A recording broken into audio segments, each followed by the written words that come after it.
बोलो श्री गुरु की जय। हमारा गाना अच्छा लगेगा तो लाइक शेयर सब्सक्राइब जरूर करिए। दिन भर चाहे जहाँ रहियो हमार भोला, दिन भर चाहे जहाँ रहियो हमार भोला, दिन भर चाहे जहाँ रहियो हमार भोला, दिन भर चाहे जहाँ रहियो हमार भोला, दिन भर चाहे जहाँ रहियो हमार भोला, चर्चा में चली रहियो हमार भोला, चर्चा में चली रहियो हमार भोला, दिन भर चाहे जहाँ रहियो हमार भोला,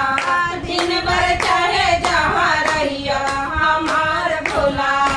चर्चा में चली रहियो हमार भोला, चर्चा में चली रहियो हमार भोला। जैसे रोवे बन में कोयलिया, जैसे रोवे बन में कोयलिया, वैसे जन तू रोवैया हमार भोला,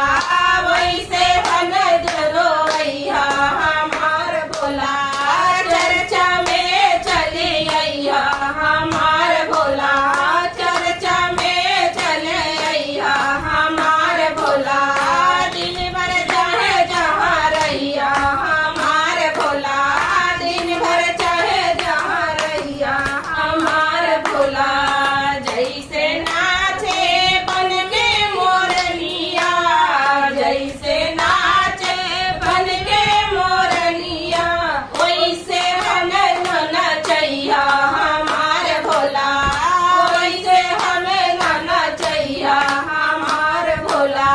चर्चा में चली अइया हमार भोला,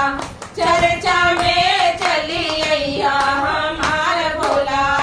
दिन भर चाहे जहाँ रहियो हमार भोला,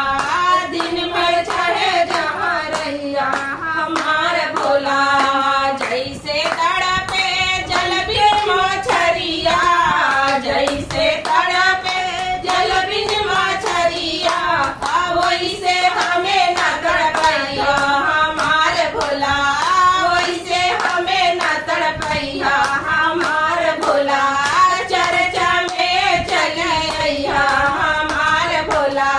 चर्चा में चले अइया हमार भोला,